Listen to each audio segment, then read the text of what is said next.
Hi everyone, it's Casey. I'm taking a minute before this episode to share two things. The first is today's episode is with Demi Burnett, but in my conversation with her, I didn't really introduce her. So Demi is best known for appearing on The Bachelor, Bachelor in Paradise, and The Bachelorette. But you can also find her on social media as Demi Not Lovato, where she talks regularly about PDA and autism while sharing her latest crochet creations and just generally being silly and wonderful. The second thing I want to share is that we've just opened enrollment for the next cohort of the Paradigm Shift program. And we've changed the program to create even more time for me to personally coach each participating family. So this is for April 2025. As you know, I try and share everything I know about PDA for free here on the podcast. But one of the things I know is that no matter how much information families have, they still get stuck. The approach I teach is radically different from traditional parenting. I know it works. I've personally seen it work for countless families and for my own, but it can be really tough to implement on your own. That's why I created the Paradigm Shift program, and that's why we made the change to limit it to just 55 families. Now I can guarantee that I'll personally coach every family in the cohort. I host a live spot coaching session each of the 12 weeks of the program, and I coach families through their sticking points and questions in writing in our online community. I already give my all in this program, but by limiting the size to 55 families, I have even more to give each one. If this kind of personal support is of interest to you, tap the link in the show notes to go to the program website. You can enroll right now if you want. Our rolling admission is first come, first served. Or you can schedule a call with a real human, my husband Jake, to talk through any questions you have about the program. Okay, those are the two things I wanted to share. I hope you enjoy my chat with Demi. Hi, and welcome to the At Peace Parents podcast. I'm Casey, and I'm here to empower you in your decision making as a parent of a demand avoidant child. My goal is to share insights that will generate aha moments and support your connection with your child. I'm a mom of two amazing little boys, one of whom is PDA, and I've worked with hundreds of parents just like you to teach them how to lead their child out of burnout and find the clarity, peace, and sense of community they need.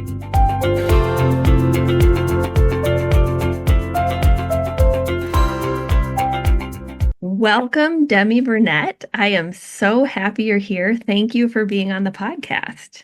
Hi, thank you so much for having me. I'm so excited to be here too. I just adore you. I adore you too. I learned so much from you. Same. You just you set off so many green lights in my head and I don't know, aha moments. That's what it is. Yes, aha moments. I love it. Well, what's funny is you said that you've learned stuff from me, but I've watched your content and been like, oh my gosh, the way she's phrasing that makes so much more sense than the way I said it. So we're ping-ponging back and forth.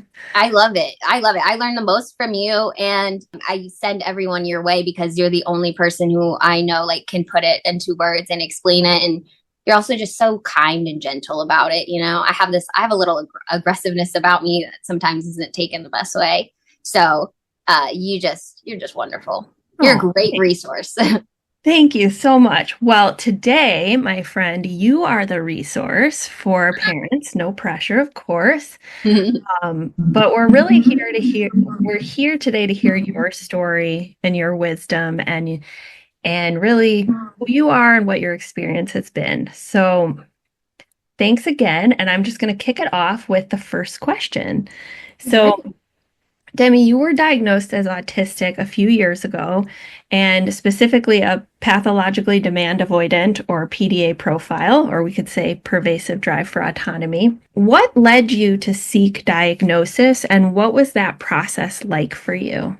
So what led me to seek diagnosis was that I had stopped drinking alcohol in July of 2021. And 6 months after that, I had this revelation of, I was Googling stuff online about things. I was having friendship issues. I was having issues with my friends, and especially with people misunderstanding me and me doing something that I did not mean to do that was bad, but I was trying to do something good with it, but it did something bad. Just a lot of miscommunication, misunderstandings. And also I didn't understand why life was so hard for me, like the everyday things about life. Like I just didn't understand how everyone's being an adult without complaining like 24/7. Like I don't get how we're all doing this here. Like it's taken everything out of me and I'm still not getting it done. So I started Googling and I started stuff about autism started coming up. And then I had this like, oh my gosh, I remember in college, whenever I was a freshman in college, I thought I was autistic. I had this whole same path of where I started Googling and I figured it out and I told people and they were like, no, you're not. And that was like 10 years prior. So of course, then it was not nearly as accepted as it is now. And also like people didn't understand how it looks so differently in everyone. So I immediately just like stopped saying that. And I partied, I drank, I lived a whole other life for those 10 years. So having that like revelation of, oh my gosh, I've already had this, the whole thought process and remembering all of that, it was very like shaking. So I decided to just see if I could get diagnosed. And so the first person I went to, it was a man and it was someone my doctor recommended. Actually, they have the same last name. So I'm like, oh wait, is this a family business, huh? They look like twins. I was like, this is real funny. But he gave me the traditional autism test. And I remember while I was doing it, you know, you showing me pictures of like frogs and lily pads, this whole thing. And I remember I felt this like, I probably made up pressure, but I felt this pressure to like make this story happen, you know, because when I'm looking at the pictures, I'm like, that's a frog on a lily pad. But he's like waiting for me to say something. So I'm like, and they come to life at 3 a.m. You know, like I'm trying to give him what he wants. I'm trying to like fawn in the weirdest way. And so at the end of the assessment, he was like, oh, at one point I was standing up and like acting out things because I was putting on a performance for him. Yes. And he was like, you were so creative, blah, blah, blah. And then he was like, and you made eye contact the whole time. And this is a Zoom call. And mind you, I put my camera I put my little picture of me that I can see right next to the camera so I can look at myself the whole freaking time. And it looks like I'm looking at the camera. So he's like, you made great eye contact the whole time. I'm like, I'm looking at myself, you dingbat. So, which ever since I was a child, I've been obsessed with looking in the mirror because I think it's just like seeing myself as a human being is like grounding. I don't know. Yeah. And so he told me that I had BPD and social communication disorder. Okay. And so I was like devastated because I was like, oh, I'm not autistic. Like what? Like, and I have BPD, which I already kind of thought was possible. And like, and then I was like, okay, I'm going to see another one. At this point, I had money. I don't have money like this anymore. I was like, I'm going to see another one. So I looked up woman or specialized in like women's autism, neuropsychologist, found one near me, but we still did Zoom. It was way different. We met like probably 6 times in span of like a couple months. And like first couple times we're just like chat. And then it was like the assessments each time. And I was just so much more thorough. It was like the sessions were longer. And also she talked to my friend without me there. Like they had their own private call. And I told her like, I want you to be honest. I don't want this to be rigged at all. So I don't want you to try to give answers in favor of it. I need you to just be 100% honest with me or with her. And so they did that. And then also the questions from your childhood about like ages 1 to 3 or 0 to 3. Like I wasn't afraid of strangers like that. So that's odd. That's a development thing. My son wasn't either. Really? Yeah. Like at the portrait gallery in Washington, D.C., we would take him sometimes because he liked the water fountain, and he would just literally walk away from us and like go up to an entire crowd of teenagers and just like stand there when he was like 1 year old. I was so like that too. I wouldn't cry when anyone held me or anything. I would just go with anyone. But apparently that's like not being able to recognize the difference in faces. It's like a developmental delay. I also didn't start speaking until I was like 18 months and I started speaking in sentences. So there were all those things. So anyway, she took all of that information. And when we were done with the assessment and she was about to give me the results, she was like, of course you're autistic, Demi. And I was like, oh, thank you for saying that. Like, like I've been gaslighting myself, and this other man doctor who clearly had no idea what he was talking about, and this family business they're running over here, like making me so bad. The monopoly. Yeah, literally. And so she gave me a bunch of resources, and I actually went to her like a few weeks afterwards, and I was like, "Hey, have you heard of PDA?" And I was like, "I think this is the profile I have." Blah blah. And she was like, "I actually have not heard of this yet." And so she was like, "Let me do some research." Did all this research, sent me back all these PDA approved therapists or whatever, PDA trained. What do you call it? Like PDA affirming, PDA aware. Yeah, maybe something like that. And she now, like, she has a social media account, and I see her like posting stuff about PDA occasionally. So it makes me just feel so valid in the whole PDA thing too. Like I told my neuropsychologist about this, and she was like just as mind blown about it as I was, and like how it all connected and made sense. So that's how I got diagnosed. Yeah. So was it a stressful, like it sounds like with the man, it was like a stressful experience. Like were you Well, if you look at the two different assessments, it's night and day on just the language that they use. The way the woman describes me in such a positive way, like focusing on all the good things about me, versus the man and all of the things that are wrong with me. It is so different, just that approach. So with the man, everything was horrible and stressful, and I felt terrible the whole time. But with this woman, I felt much safer, much better. She is definitely neurodivergent herself. So it was, I just felt safer. And like she was listening to me, and even during the assessment, like validating the things that I felt. So hers was wonderful. I will say that I hated how long it was because I wanted to know so fast. Yeah. But that's like, the impatience. Very thorough, though. Oh, yeah. Very thorough. So it made me feel very good about it. Love that. I'll have to ask you who she is and follow her after this call. Yes, I will definitely share her profile with you. Thank you for that. So when you looked up PDA and started doing research on your own, how did you come to understand, and how do you understand PDA now? And from your perspective, what makes it unique from like non-PDA autism, for example? Or does it?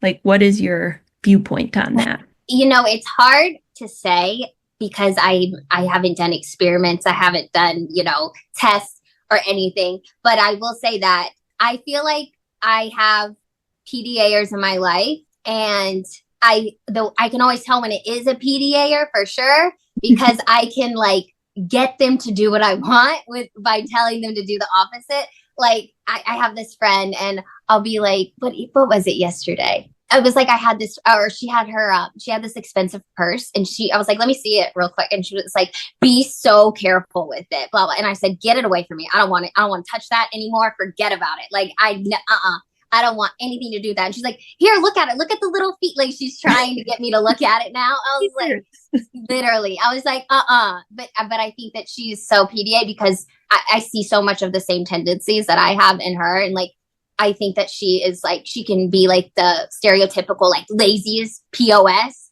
And I'm like, Demi, this is literally PDA right here. Like she is no dopamine, zilch.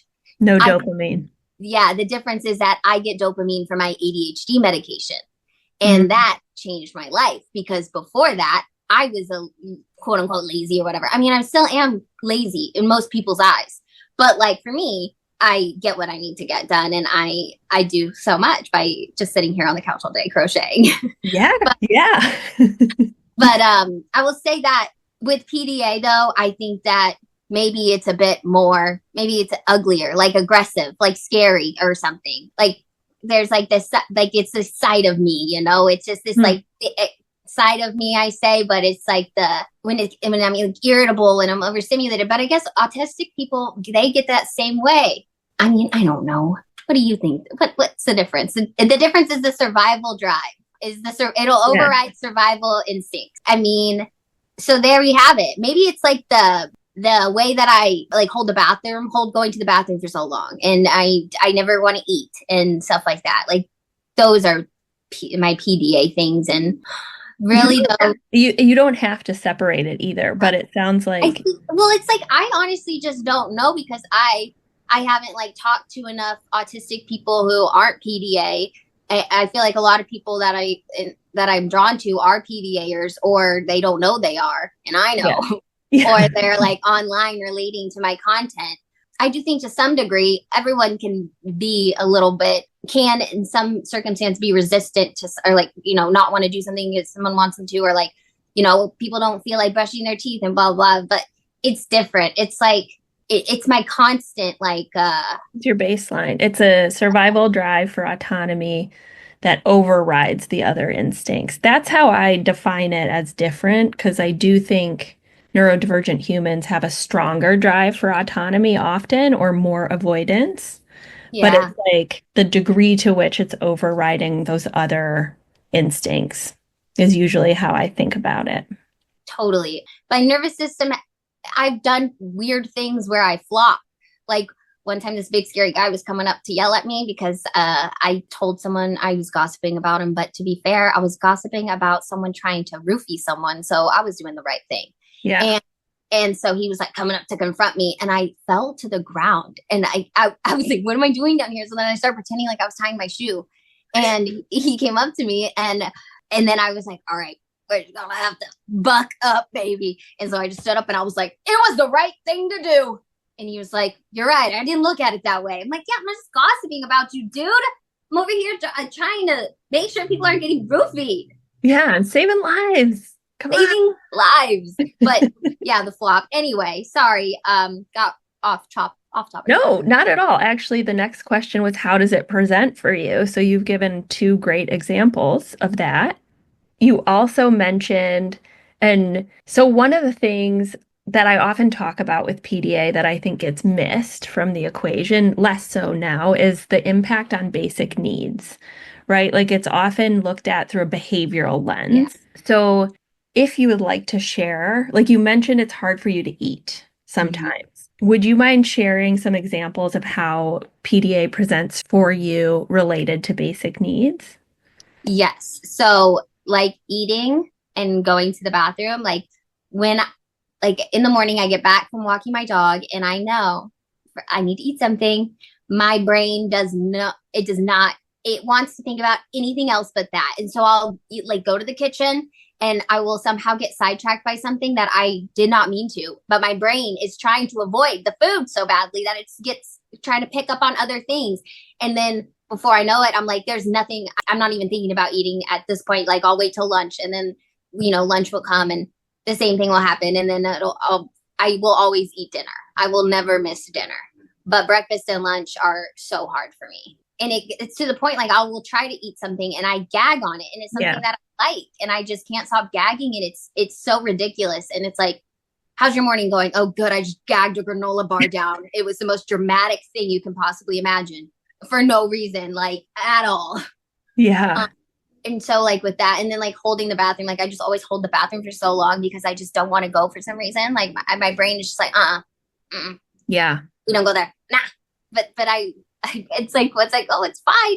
And it's like, like you don't see any of this distress in me. This is all a secret little fight happening in my head. Like of these needs that come up, and my brain telling us, nah, we're not doing that yet. Not yet. We're not going to do that now. No, we're going to do anything else and never do them. Or, I mean, eventually. But yeah, so the basic needs, it's bad. And like hygiene, you can't get me to brush my teeth unless I'm seeing someone. Like, and the only reason is because that intrinsic motivator of I don't want to worry about whether or not my breath stinks when I'm talking to someone. I want to be able to talk to them without insecurity, or, you know what I mean? Yeah. So that's what gets me to brush my teeth. Because if it were up to me, wouldn't. Why would I? I rub them on my shirt and call it a day. I'm thick. I'm nasty. You want some bark? Literally. I'm like watching people on Survivor. I'm like, yeah, that looks good. That's a good method. That little stick. Why don't we all do that? We used to. Right? Back in the day. They were fine. Yeah. So thank you for sharing that. I mean, my son is very similar to that. I don't know if he's internally motivated to not have bad breath at this point in his life. Most men aren't. It's men. Men, they don't care about their stink. Women feel like we're trained young to be good, girly, smell good, be clean, be sweet, follow orders, do what you're told, make things easier for everyone. Can I ask you a question that, like, I'm just curious about? Yeah. Like when I see you, I'm like, she's so beautiful. Like her hair always looks nice. So I would never think to myself, like, she doesn't like doing hygiene. So, like, is there something about hair, for example, that like you like more than teeth brushing? Or Um, am I misinterpreting it and like you don't do your hair that often? It just looks good. I don't do my hair that often. It just looks good, but I did do my hair today because what I do though is I just like I'm not going to do my makeup. I didn't want to do my makeup, but if I do my hair, then I know that it'll be presentable enough to where I look good enough. And it takes me 10 minutes to do my hair like this. I just put my hair in a ponytail on top of my head, and then I curl the hair that's coming out of the ponytail, and then I take it down. So it's really easy. But I have not washed this hair in days, Oh, many days, and I haven't showered in many days. But I did brush my teeth and I did my hair. So today is way more productive than most days. Most days, like you see me on Instagram looking good. Most days, I don't do anything. I like look like a little goblin all day long, and I'm in the shirt I slept in, and I'm wiping my boogers on it, and I'm just a sick McNasty. But what do I care? What do I care? I'm not filming anything. I'm not running into anyone. Like I know I'm not looking for a partner. I'm busy. I'm trying to crochet and keep yeah. up with pets and this house, the housework and the animals and the crochets. All I have time for. So I look insane most of the time. But I'm so happy you said that because it means that I'm doing a good job. The You solution. are. And you put me in my place and told me that actually it doesn't take that long to do your hair. But the makeup and stuff does. That's why it's so much easier just to do my hair. 10 minutes versus at least 30. Okay. And Got also tinted sunscreen. The tinted sunscreen makes your skin look great. Love it. Yeah. You're also beautiful, so you don't need as Thank you very much. much. I come from a very long line of beautiful women. They pressure you the second you're out of the womb to be beautiful. So it's not all fun, but it is. It has its perks, but you better be gorgeous by the time you're 5 years old or you're out of here. I'm just kidding. There's no other girls but me, so they got lucky. They did get lucky. Okay, so from you and I have chatted a couple times together, and I've watched your social media content. So I correct me if I'm wrong, but from my perspective, looking at you from the outside, I feel like you embody so many of the strengths that I think are unique to PDA. And That's like looking at you listing the strengths for PDA like was such a validating moment for me because I even said it to my dad and I was like, look, like these are all the things that I am. Sorry. yeah, yeah. So I'm going to tell you the things that like I see as a pattern because I work with so many families with I love a pattern. I love a pattern. Love a pattern. Give me the pattern. So, charisma, magnetic sense of humor, modern day alchemist, which I'm seeing come through so strong in your crocheting content. What do I mean by that? When someone transforms. I'm still working on this, but obviously because there's so many strings. But this is I'm making Glinda's wand. Oh my gosh, so cool. That's alchemy. These are like all wrapped around wires. Like I had to crochet around these wires. Like I have to do a whole thing here. But this is just a lot of work. And it just came from some string. Yeah. So the way I conceptualize this is like taking things and turning them from one material state, like the yarn or string, to a completely new state. And like when a child is young, this can be very frustrating for a parent because they might like we might give them a toy for Christmas and they take it completely apart and it seems like they're destroying it, but then they might make it into something completely new. Or it might take them a while to get to that stage because maybe they're delayed with gross motor or fine motor planning. And so, like, when parents, and when I saw this as a parent, I was like, oh my gosh, you're just destroying everything. But it's part and parcel to this creative alchemy of like creating something that no one else would have thought of or transitioning something from one material state to another. So, like, when I watch you crochet on your social media, I'm like, transformation. She's like doing the transformation. And I loved doing it as a kid too. Like I never would have messed up any of my toys because I was way too scared of getting in trouble. I got spanked a couple times as a child, and I was already afraid of everything because the main instinct in my body, or the main feeling I always am constantly like battling, is fear. I'm just always dealing with fear. And so I did not want to be spanked. So I never did anything wrong. But I would take like jugs, milk jugs, and clean them out, and I would cut them up, and I would glue them, tape them together into like a big milk jug. And then I would take other things and make a face on it and hair and make it into a little buddy.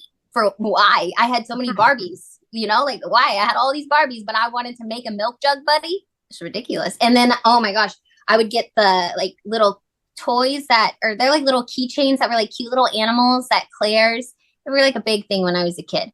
And I had a bunch of those, and I would take my Happy Meal boxes and I would like open them up, and I would make the Happy Meal box like the house. And then I would take tissues and toilet paper and fold them all up into like little beds and furniture and all of this stuff. And I would make like a whole condo out of my Happy Meal box for my little keychain characters. No idea why. Yeah, I love it. Just making things out of other things. Yeah. Yeah. I mean, in adults, like, when I've worked with adults, like through the parenting lens, some of the things that have come out have been like thrifting, like making clothes, sewing, crocheting, knitting, soldering, gardening, baking. And transforming. Transforming things. It's not something that I have. Like, it's not something I feel like I'm very naturally. It's like I feel like I need to do it. It's like an itch you need to scratch. It's I don't know. Okay, like for instance, I was not hot gluing. I was gluing some wooden dowels together before our call, and I wasn't planning on doing that before our call, but I saw them sitting there, and I just was like, I need to glue them together now, and like it was possessing me. I couldn't stop thinking about it. By the dowels, possessed by the dowels. I was. It's just it feels like a need to transform something. It's awesome. It's creative, but it's hard because like you could think that you're not creative if you don't got to really play with that side of yourself, or also if you like not done it the traditional way, like if you can't draw a picture or something, like your creativity. It's for me, it's hard I can draw, I can paint, I can do those things very well, but I don't like to because I get so stressed out about how perfect it has to be, and I'm like, the first line I draw is always the most stressful. And with like transforming things, it's not that stress. It's not like that. Like you're messy. You keep making it up as you go if you need to. Like there's room for mistakes. It's not so much pressure. I love that. Yeah, because I think even if a child is artistic, if it's a PDA child in like an art class, and it's like you need to do it this way. Yep. And I'm very obsessed with doing it. And if it's not that way, I'm very upset. And I'm like, I need to make it exactly how they made it. And it's like, it doesn't need to be. And I'm like, but it has to be. Yeah. It has to be. The other three things I was going to say, and I'm curious to hear your take on them, are autodidactic. So like able to teach oneself and driven to do so. This isn't true for all the families I've worked with, but spirit connection with animals, just like a natural, at ease connection. And then energetic radar of like, you can sort of read other people's energy even without ever talking to them. Like it's just, if they're safe or they're not. Oh yeah. I definitely can relate to all those things. I've taught myself how to crochet. I taught myself how to sew. I've taught myself how to do my hair, how to do my makeup. I taught myself everything I know. When I was younger, my mom said I was 2 years old, and she looked over and saw me sitting on the computer. I had turned it on, started it up, and got on it all by myself. No one ever taught me how to do that. I had just watched. And that's how I teach myself, is observing.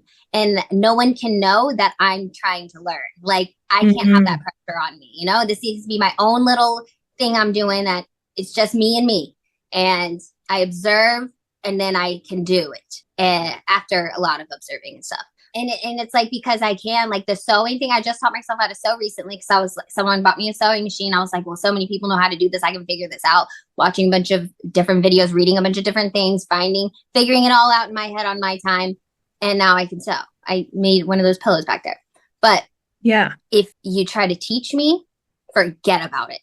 I can't hear you. I can't hear you. I don't know how to explain it other than I can't hear it. Like, Yeah. The words are going in, nothing, my brain is refusing to take in any of it. And it's also like my time, my place, my time. Not when someone else wants to teach me, no, can't throw that on me. I'm not ready. Like, no, there's just so many excuses I could come up with to why that's not happening. And autodidactic is the only way to go for me. Yeah. Yeah. It's so interesting because, like, I see this so clearly with my son. Like, even when we're trying to do homework together, like, he'll get stuck. And it's like, I'll try and explain it to him because he's asking me for help. And he'll be like, stop. Because I think he literally, like, he can't hear it. Like, it's like your brain, I like covered my ears, and it's like, I know I'm being so stupid by doing this and immature, whatever you want to call it. But like, this is a threat response. Like, my brain is saying absolutely not, even though I want the information or whatever it may be. Yeah. It's horrible. It's like a fight between your brain. Yeah. Oh, your poor son, poor guy. He's doing great though. Like, this was actually like this week. I was like, oh, well, Casey, stop trying to teach him. Like, just you try and figure it out. And what was lucky for me was that it was a hard enough math problem where it was actually hard. Like, I was like, I can't really remember how to do this fraction. Oh, And that's kind of fun. he saw me struggling and started laughing at me, felt above me. And then he was like, no, mama, like, this is how we do it. And then he got through the problem. Oh my gosh. Beautiful. Yeah. So he does that observation thing where, like, I don't realize how much he's learning because from the outside looking in, he might not even be looking my way. He's like on an iPad or something, but he's like taking it all in. And then all of a sudden it's like, tells me a fact or. There are all of these like mental notes that I'm constantly making that I don't even want to be making, like things that I do not want to take note of. And then after 10 minutes will go by, I will have figured out someone's entire plan on what they're doing and whatever. And I'm like, are you blah, blah, blah, blah, blah, blah, blah. And then you're going to leave and then you're going to blah, blah, blah. And they're like, oh my gosh, you just figured that all out by watching out of the corner of your eye. Yeah. Like, I know what you're up to, buddy. And I wish I didn't. I got you. I'm watching you. Oh, I love it. That's the pattern recognition too. Yes. It's hard. Yeah, it's like a blessing and a curse, right? Because like you can't not see the pattern, but it's also and it's like I feel like I'm the only one who's seeing the patterns sometimes around me. So I'm just like laughing. I'm like, this is hilarious at this point. I mean, these patterns. What was it? Autodidactic. The spirit connection with animals. Well, boy, oh boy, do I have that. I've got 3 cats and a dog, and they're just, I'm like, where are they? That's actually nuts that no one's up my butt right now because they follow me to every room. I've always just been an animal girl. My mom had a farm growing up for a little while, and so we had every animal we could ever want. And I feel so good with them. And I think that like my biggest regulator is my animals because there's a lot of time where I look up and I'm like, what do I do? Like, oh, I don't know what to do next. Like transition time, like, or I just feel doomed, scared for no reason. It happens like 100 times a day. And I can just look at one of them and now I have a task to either give them loving or feed or whatever it might be. But I have them there to like regulate me. And I can also do whatever I want to them. And they're not going to be like, stop, get off me. They're not going to ever make me feel below them. I mean, they might with a look, but that's just kind of funny. Yeah. Yeah. They're very, I don't know what I would do. I don't know. I don't know who I'd be without them. Okay. Oh, there they are. They're like, thanks for talking about me, Demi. That's Sandor. That's my doggy boy. But yes, so all animals, always been a big animal girly. Yeah. And then the last is the energetic radar. I will say that I can read people's energies, but I mean, they would have to say something not to me necessarily first, but the second I can hear how people are talking, I can tell like if they're safe or not. Or like if I'm going to feel safe with them or not, at least. And it's really kind of like who's authoritative, like who's the alpha, whoever that is who I'm scared of. But I'm also at the same time, I can be so naive. Like I could believe anything someone said, but I probably would figure out eventually if they were like lying about it. I'm pretty big on like, I don't even care what your energy is. Just get away from me. Like, I probably just don't want anyone anywhere near me. Like, we're going to have to like spend some serious like quality time together for me to want to like be around you a lot. Like, I don't know. I just am so protective over my peace. And I don't care if people think that I'm not friendly for it or whatever. It's like, I can't be friends with everyone. And I can't be chit chatty, gibby gabby with everyone. I can't keep pretending to be so bubbly all the time. Yeah. I'm bubbly, but with my bubble, with the people in my bubble. Bubbly with my bubble. I like it. Yes. I'm bubbly with my bubble. Bubbly with my bubble. Love it. That's cute. Can we move into childhood? Could you give me some examples? You've already given me some, which I love, but any examples come to mind as to what you were like as a child? So you loved animals even from a child. You were doing your transformation activities. Scared of being spanked. Yeah, very scared of being spanked. I was the most obedient child there was. Like, I was. My poor brother was the exact opposite. I'm fawning for my life. I am doing everything everyone says and pooping in the bathtub. Like, yeah, weird, different experiences, but also same, like in a way. And so he just resented me a lot for it because I was so good. And I was like, I wasn't trying to be good ever. I was literally just trying to not be in trouble. Like, I did not want to get spanked. For some reason, I thought I was going to die if I got spanked. Yeah. And so I was just very, very obedient. I was very sweet. I was just very good, just very like well-behaved, never ever a problem. I wasn't sassy or anything. I didn't get like that until I got older. And then I just became, moody. I hated everyone. I built up all these years of resentment from doing everything everyone told me to do all the time. Yeah. And I just had resentment for everyone. And I don't have resentment for them, but I still am very distant from so much of my family because I don't even feel like I get to be a person with them. I have to be like a pleaser and an emotional regulator for everyone. And like, I just know now someone emotional regulate me, please. Like, for the love of God. Yeah. Yeah. One of the patterns again that I've seen with families is that often with a more internalized expression, the child or teen is still experiencing the same level of nervous system activation. Like, as you said, but you pooped in the bathtub. Yeah. And it's sort of coming out in basic needs struggles, potentially. And often parents only come to the realization when there is like either a shift into more external behaviors, more fight, flight, or when their child or teen goes into burnout. And that's often much later for internalized expression. So sense. Yeah. Yeah. Would you say that makes sense for your experience? Oh yeah. I mean, I'm sure that the hormones have something to do with it too, because everyone gets a moody teenager. But I feel like I never was my happy self around my family because like all my happy self was used at school. And also I had already pleased these people my whole life, like my dad and my parents and whatever.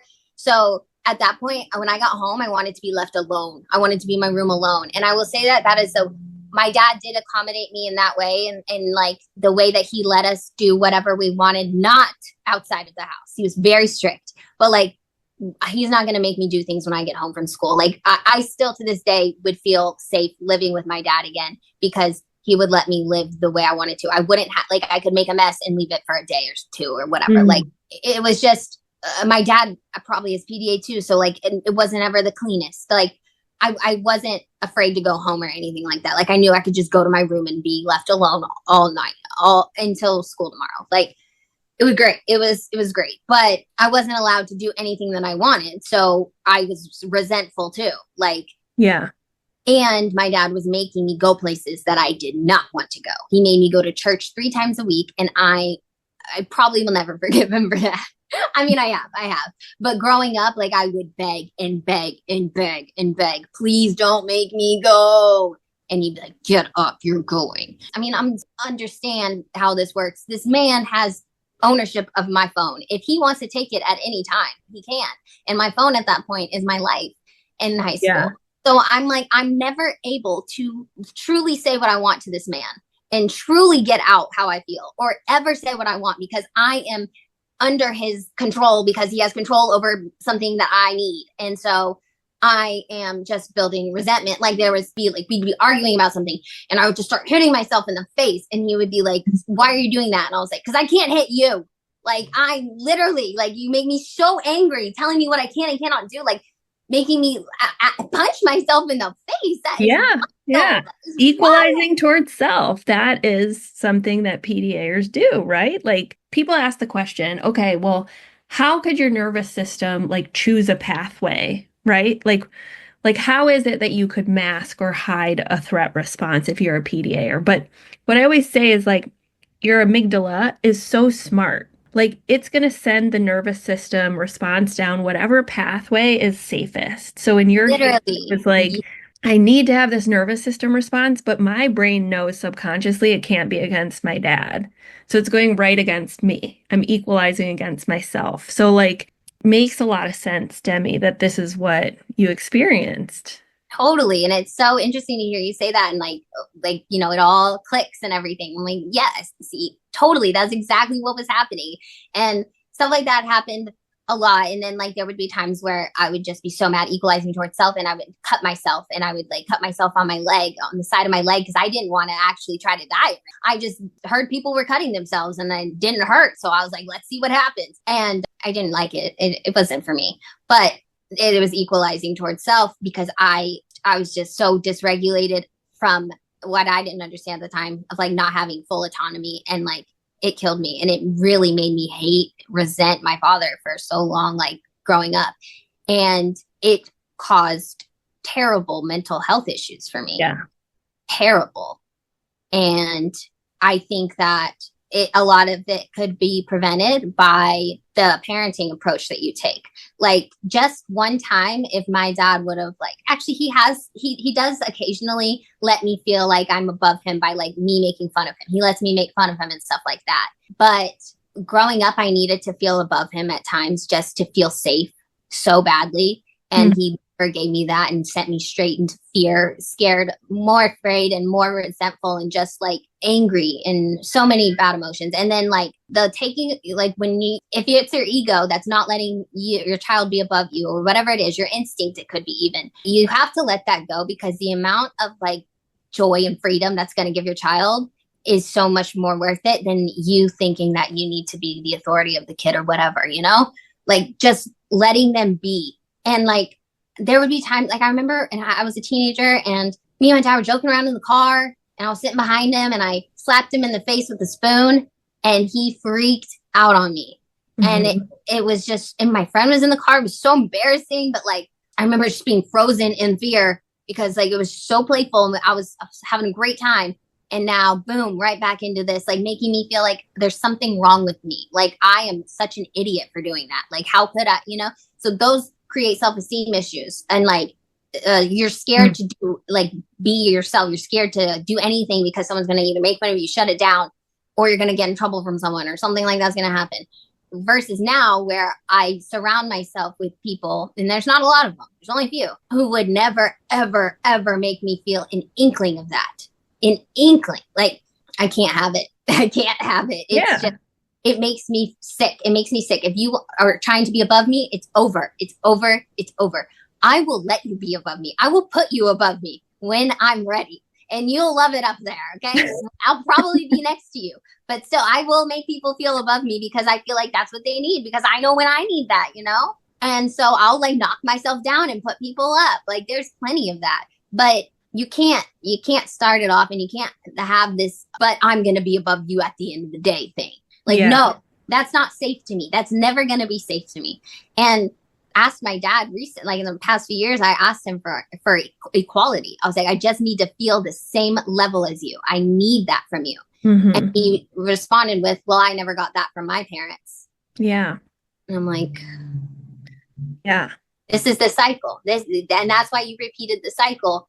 And like the work that you have to do to stop this cycle is like acknowledging it. But I get it. I mean, it wouldn't be fun to hear that you were not a great parent to someone who, my mom was out, you know, like my dad raised us. He he Yeah. dropped everything to raise us. But that also means that he was regulating himself with us. Like he wasn't going home and yelling at my mom anymore. He was yelling at us. Like, Yeah. and there's no one there telling him to stop. And me and my brother are like the same age almost. So just two little kids. So a lot of people have the mom. So like you have like that. My mom was 100% safe. I could do anything to her and she would never make me feel bad for it. That's why growing up, all I ever wanted was my mom and like my poor dad, because, you know, he was raising me, but I'm crying for my mom constantly because she was safe. I could just do anything to her and I wasn't bad. I wasn't wrong. She wasn't going to make me feel stupid. She was going to love me anyway. My mom will put me above her, like make me feel better, like I'm superior, whatever, anytime, she does not have a problem with that. And so my mom might have been absent. She might have been jailed. She might have picked men over me.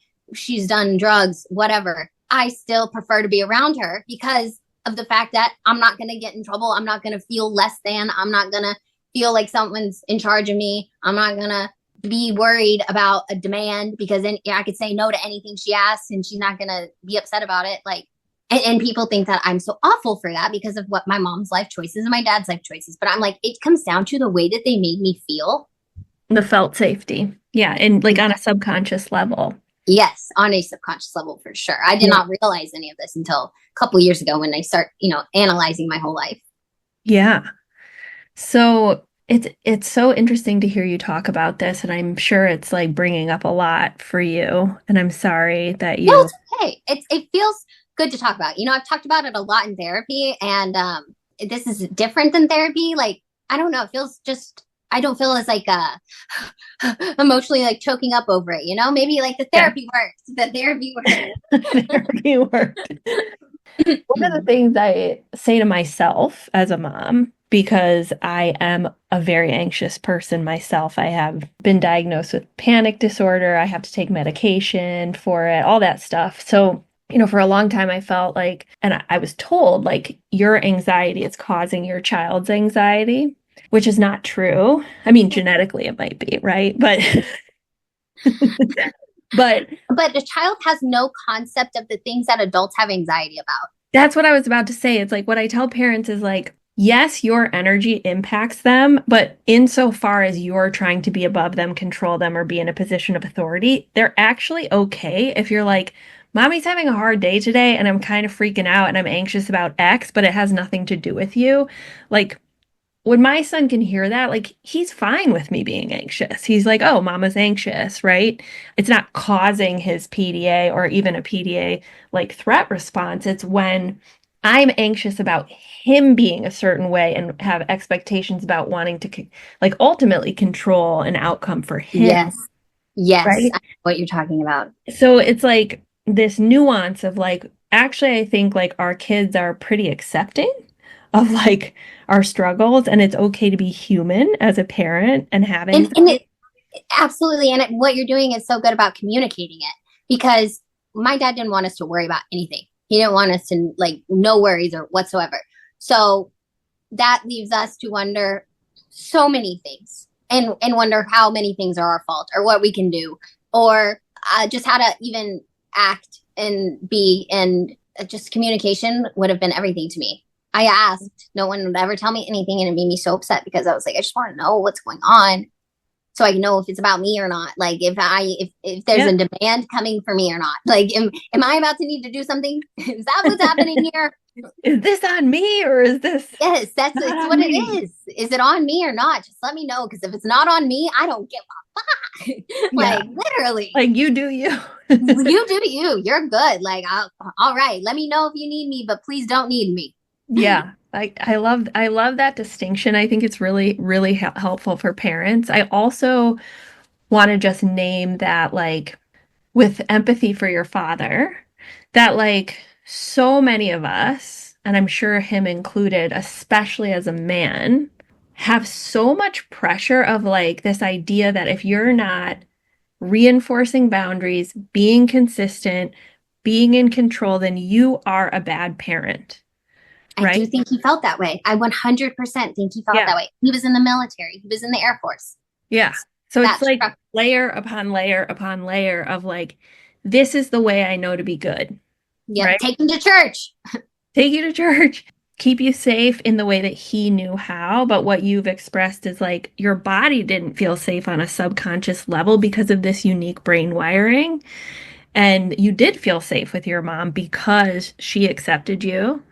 She intuitively accommodated you. And And it was hilarious because I was actually in life-threatening situations with my mother. Like one time, I mean, she always had us in like unsafe environments, and my dad was always the most safe. And I still felt more safe with my mom, just like emotionally, just like I could be like it's so hard to explain. And also, yeah, I do understand. I haven't been in that place in such a long, like in 3 years now, like maybe more than that because I haven't been around my parents constantly. But anyway.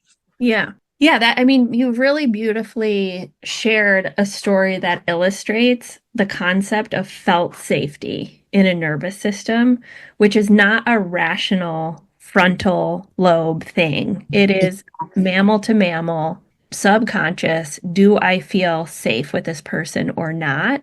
And your mom was intuitively or by temperament or who she is providing that felt safe to you as the safe nervous system for you.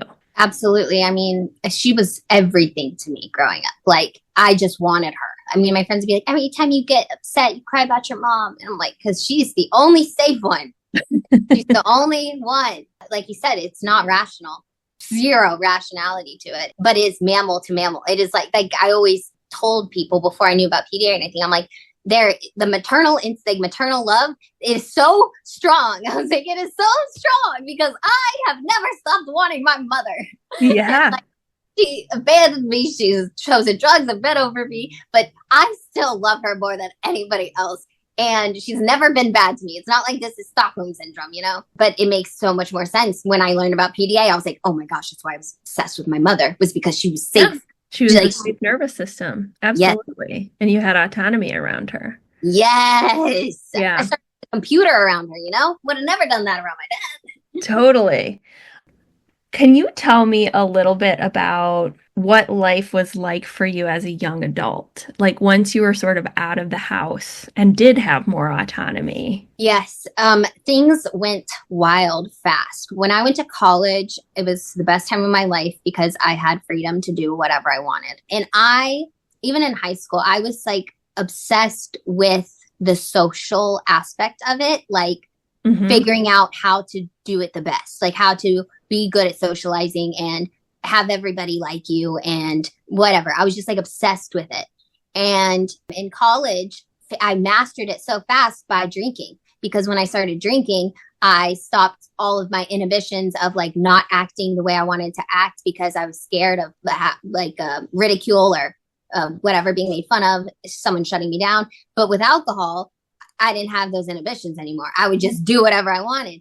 And so then people and also using my mask with that. So like if I wanted to go say, like talk to someone with alcohol, I could bring out my bubbly side that I could be with my friends because I wasn't scared of their rejection anymore. So I mastered it so fast and I was just great at it and I had so much fun. And then I just loved alcohol way too much. And the constant fear that I'm always feeling, it numbs it. It makes it go away. So you have a lot better of a time everywhere. But there's like the hangover and you get sick. And so this is at the worst of my alcoholism. I got really hungover, didn't want to be hungover, drank it off. So then I just kept drinking off my hangovers to where I just was drunk every single day. And I did not want to drink anymore, but I couldn't, I had to, or else I would get sick. Like violent, like shaky, just would feel miserable until I just would take a shot. And so one day I had somebody here and I was like, she stayed the night. And the next day I was like, hey, I'm not going to drink anymore today. And by the way, I have a huge alcohol problem. So can you just make sure that I don't die today, please? Oh. And not to put a lot of pressure on her, but I really wanted to stop drinking. And so eventually I had seizures.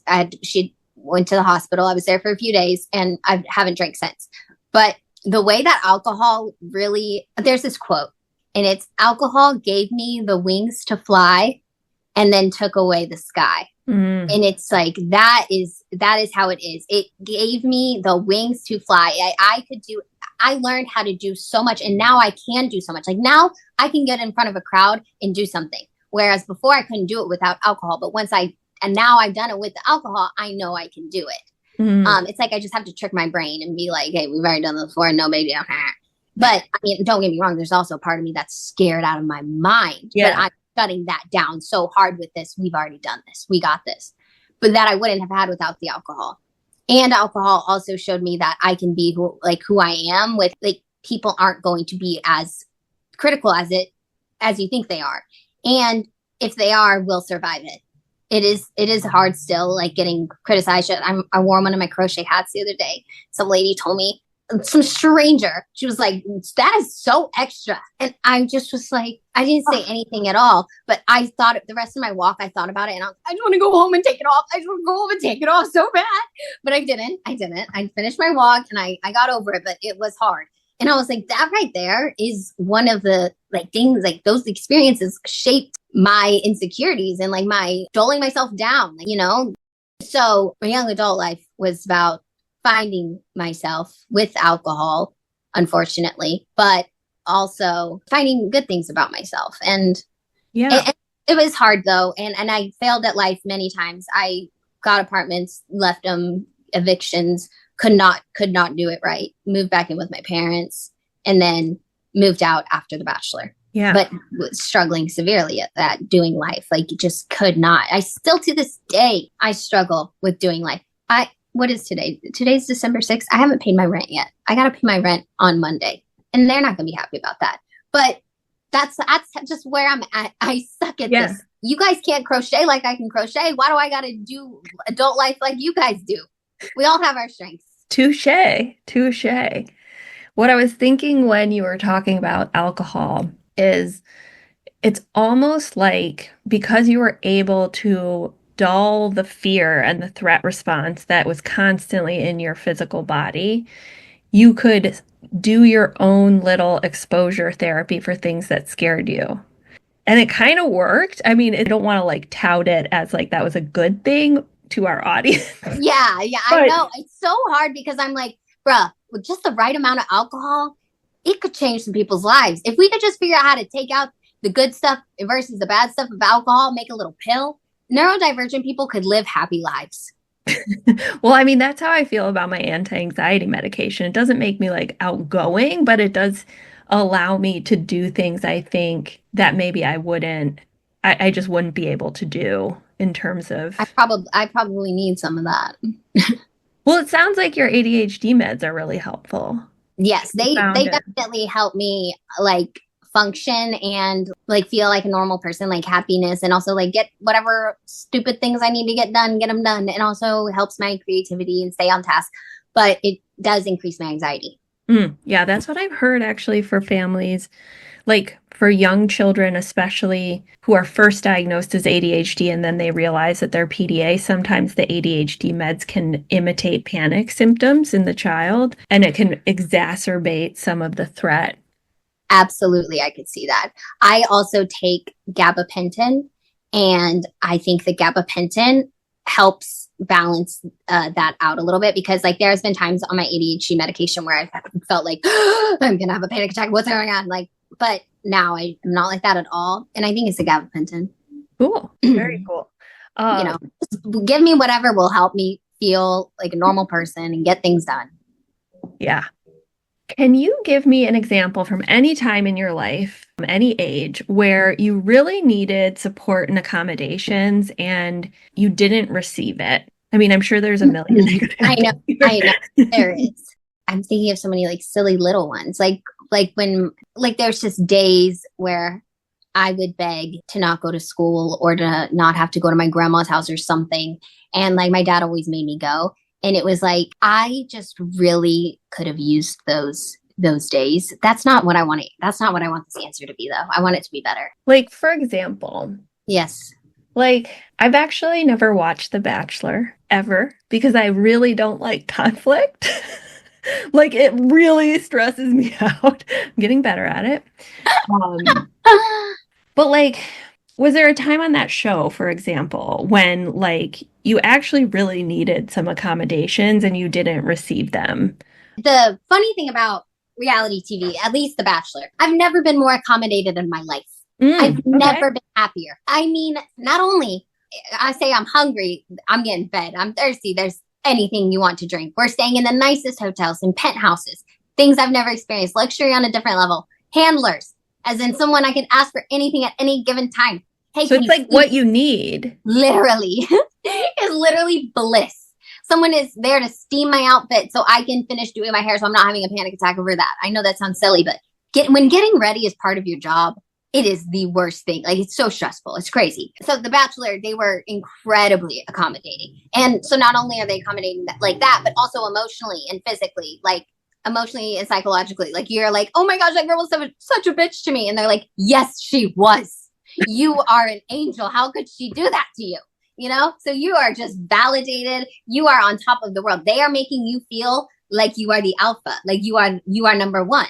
So yeah. I feel perfectly fine.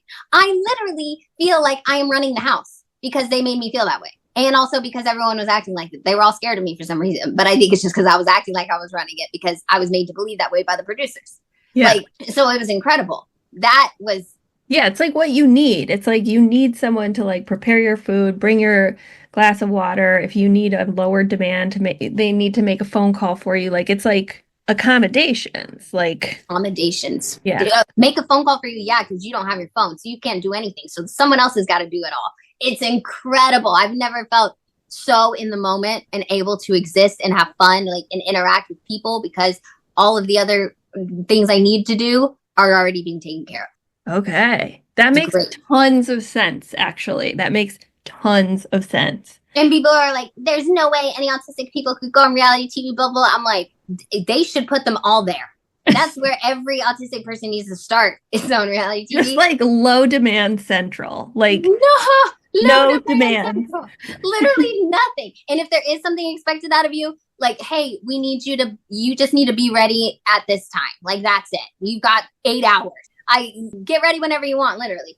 And so, yeah, very low demand. They were very accommodating. I'm trying to think of when, like, a time where, like, I was not accommodated for. But it's just like I was never accommodated for. Like, I was just used to it.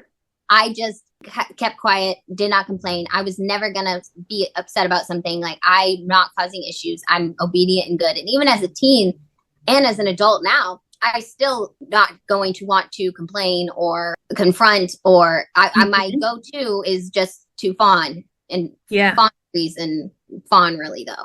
But there was a lot of times where the accommodation that I needed was all I needed was just to feel above, like we were talking about earlier, just needed to feel a little bit above. So like if you're a parent listening to this and you're having problems with your child or something, and that moment when you are like, your child's talking to you and you feel like, is this kid think this is a child, not me, not in my house, not today. Stop yourself and say, why not just let it go? Let's just let it go. Let's let him have it. Let's let him win. Let's just let him win. Yeah. Because that's really what the kid needs when they're doing that. They really just need to win. And you might get them like me. You might punish them once for it and they'll never do it again. And they'll be such a good kid and they'll be so proud to take him everywhere because they're so obedient and so wonderful. But they're going to grow up. They do grow up and they're not going to be happy with themselves and you. And so you're going to miss out on your relationship with your child later on. And a lot of it really does come down to like taking away this biblical hierarchy of parent and child and how children are below.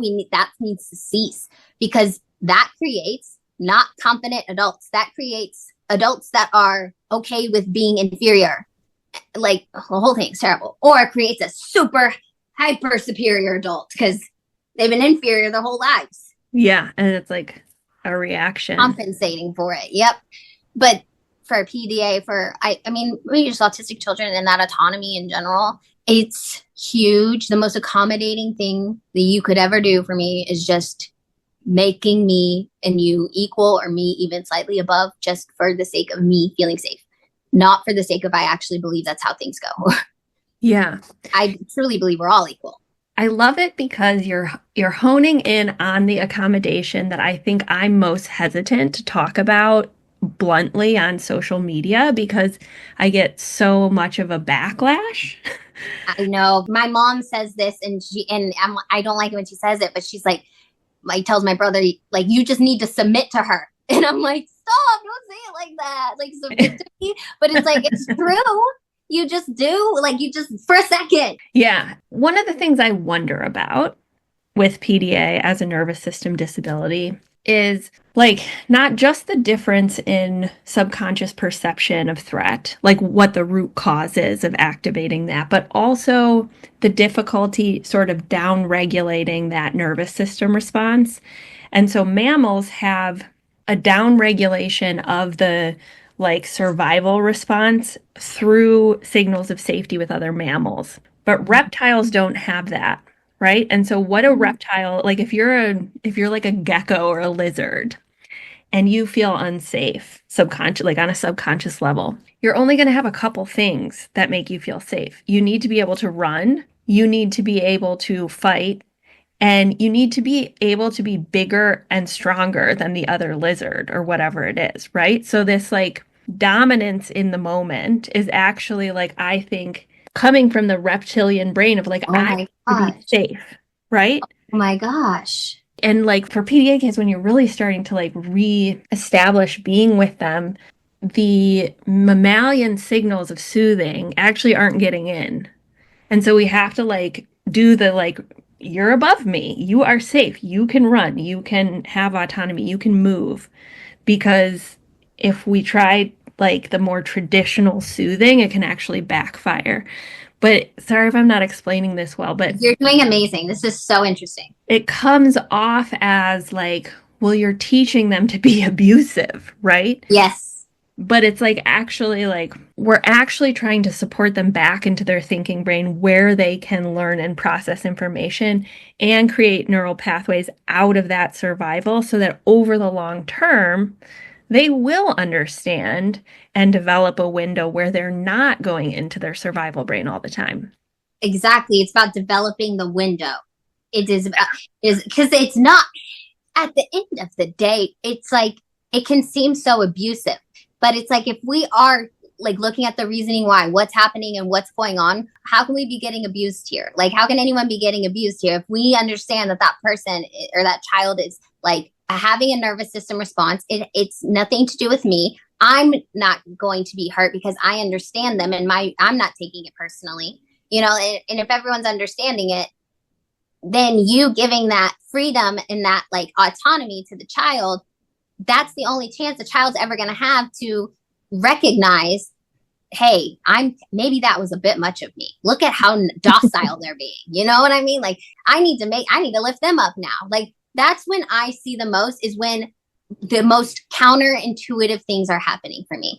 Like I remember one time I was at the store with my friend and we were checking out and I started having a panic attack about all the stuff that we had and where we were going to put the bags and what we were going to do with the bags and getting my card out and all this stupid stuff because it's irrational and holding it all and the chocolates. I was holding chocolates too.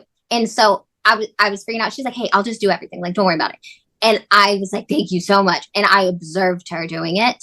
And I remembered, like, I was like, oh my gosh, you put the bags there. You did this. And I was like, watched her and how she did it. And I was like, I feel like I could confidently do it now. And I was like, you just showed me so much by just taking over and doing it for me and not making me feel bad about it and showing me how it's done. And also I had time to reflect on how ridiculous I'm being as well. Give me the bags and let me hold something. Yeah. I love once she took over everything, then I was like, let me help. I can do it now. I see how I can do it. But if you don't give me that moment initially, nothing's entering in. It's like what you said about like when someone's trying to teach you. It's like you're just not in the rational part of your brain anymore. It's not getting in. Correct. Yeah. I mean, absolutely, 100,000%. This is incredible. The lizard brain thing, that just blew my mind. The lizard brain thing. Okay, I'm going to wrap us up, even though I want to talk to you for 6 hours. I want to be respectful. I'd love to just ask 2 last questions. One is, what do you feel passionate about right now, Demi, in your life? I feel the most passionate about autism, acceptance, about just educating people about all of the undiagnosed people and also how being undiagnosed leads to personality disorders. I just feel so passionately about that. And like the state, our mental state in this country is terrible. And it's like everyone's so woke, you know, whatever. I love being woke, by the way. I'm not shitting on woke. I'm just saying we need to be woke in another way. And it's emotionally intelligent and awareness of ourselves and our actions, and also like the compassion for other people. But it all starts with yourself, because once you understand why you do what you do, when you see what other people are doing, you can understand why they might do that. And you are so much less angry and upset. Like, you're just more loving and compassionate. Great things come from it. Only great things come from being obsessed with yourself and understanding why you do what you do. So you can feel selfish. People can call you whatever, but you are actually becoming a better person for everybody else. Yeah. And you're not even trying to. Yeah. Oh, I 100% believe that. 100%. And I think when we go internally and reflect, we realize all the crazy shit that goes on in our heads and the judgment we have for other people. And like, it's like the more I reflect inside of myself, the more I can understand other people and judge them less, because I'm like, there's a part of me that like is doing all that stuff too, even if it's just in my thoughts. Absolutely. Like, they just acted on the thought. They acted on the thought. They took it a step further. But it is so crucial to have that self-reflection time, because if you don't, which most people don't, because they're constantly with other people, they never alone to self-reflect. They're constantly occupying and busying their minds with other things, because that gives them anxiety, because that they would see a lot of things that they aren't ready to see or can't accept, and can't believe that they would do something so terrible. It's like, you just have to understand that we're all good and we're all bad. We all do terrible things. We all do great things. Like, it is not one or the other. And it took me a while to believe that, but it's so true. Like, Wicked. Hello. It's a great time for Wicked. Yeah, I haven't seen it. Oh my gosh, I can't. I just keep seeing people like weeping, and like I see the social media content and I'm like, I gotta see it now. It's the most incredible thing ever. I've been watching on YouTube, I've been watching the Broadway performances nonstop. I have one on right now. It's on pause. I'm obsessed with it. It's just the most wonderful thing ever, because everyone is wicked and good. Like, that's the thing. That's the premise. Yeah. Yes, there is no, everyone's like, who's the good one? Who's the bad one? Both. Yeah. It's so Buddhist. Like, I need to learn more about Buddhism. I know that you brought it up to me before, and it always makes me feel like I need to get into this. Yeah. Well, like the meditation thing though, like it's so true. When you do go inward, it can feel very overwhelming, right? Like, especially if you haven't been there in a long time. Scary in there.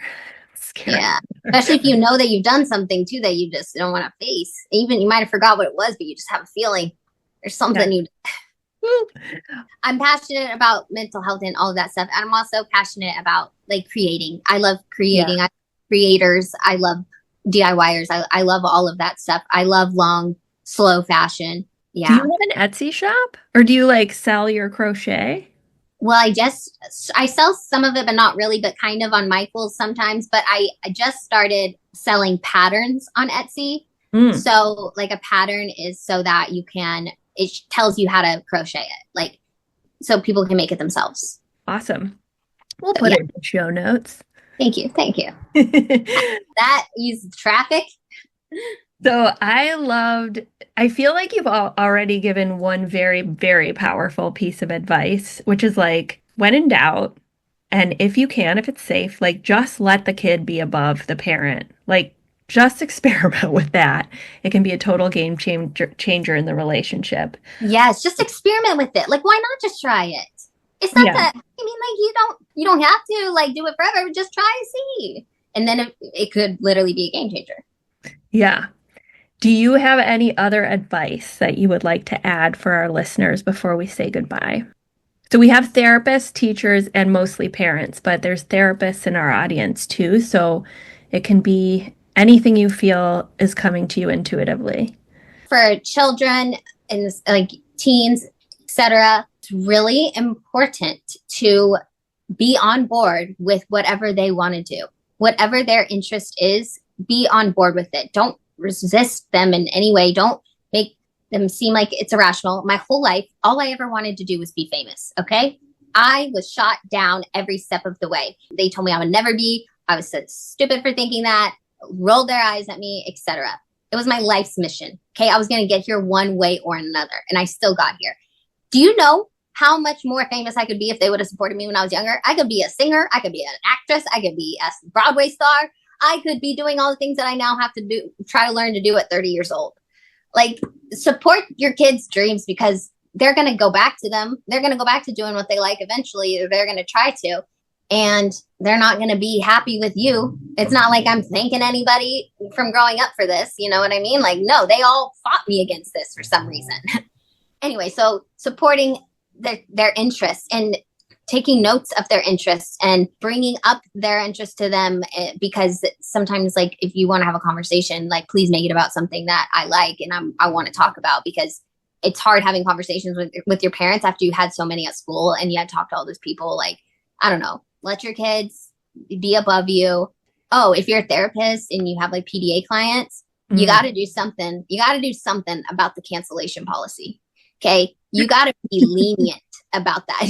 I know it's not fair, but I guarantee you, if you give not guarantee, but pretty much guarantee, if you give the PDA the freedom to cancel the session or text through the session or whatever, just give them the freedom of, I'm not going to get charged and in trouble and you're going to be mad at me and I'm going to be on the shit list if I don't come to this session. I can't have that. That right there makes me never want to talk to you again. And I probably won't, because it's like, whoa, do you not even understand what PDA is? If you're putting a cost on a demand, this demand is now going to cost me.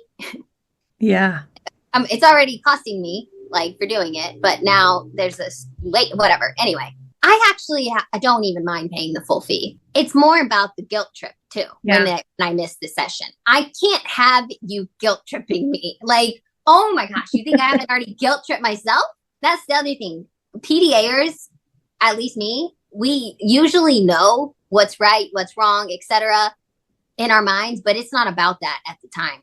We're trying to get to safety, so we just need to be right. We need to be above for a second, whatever it might be, and then all the clarity will come back to me. But like, if I win, everybody wins. But if I lose, I'm taking you all down with me. It's terrible. It's terrible. I understand. I love that. I'm just thinking about the therapy thing of, like, one of the things that we had to do with neurofeedback, because I did neurofeedback with my son a long time ago for trauma. We had to switch our payment model from session-based to like a monthly fee, and we could use it as much as we wanted, because my energy around doing it and I wanted to get the whole 30 minutes, right? Because I had paid for the session. So then when we switched to the monthly model, it was like he could do it for 2 minutes and it didn't matter, right? Mm-hmm. And as soon as the energy shifted around it, he didn't mind doing it. Literally. Right? So it just makes me think about what you said. That is so real. Like, that is so good. I'm just picturing being in your son's position, and I'm like, hell yeah, I wouldn't mind doing that. Like 2 minutes, like whatever. It's not that big of a deal. But knowing I'm going to have to be there sitting there for 30 minutes, that's a whole situation. Yeah. Yeah. And, I learned that the hard way, like many of us do. But I just share that because it's like, there are different models and ways to do things. And like, when we understand the needs, we can get really creative and think outside of the box of like, well, how could we set up therapy so that it wasn't, even if the payment structure didn't change, maybe like, as you said, the energy around it and the way it's communicated could be different. Yes. If I can, like, if you're just truly coming from a place where you understand how a PDA's brain works and you're trying to accommodate that into that in every way you can, like, you can't go wrong with it. But if you're just trying to do it like you don't really believe them all the way, or you're just like, yeah, whatever, like, I'm trying to get my paycheck, or I'm trying to get paid for my therapy session, whatever it is, it's just never going to work. Yeah. Awesome. Thank you so much, Demi. This was beautiful and wonderful and so rich. Thank you so much. This was great. I love talking about this stuff, and I especially love talking to you about it because, as always, I gain some more insight. Yeah, well, we both do. I love it. Well, thank you. Thanks, everyone, for being here with me at the At Peace Parents podcast. This is your source for all things related to understanding, supporting, accommodating, and advocating for your PDA child. To go deeper on any of these topics, check out my course offerings and masterclasses at the website www.atpeaceparents.com. To completely transform the way you think about and relate to your child and to bring peace and stability to your home, join us for the next cohort of the Paradigm Shift program.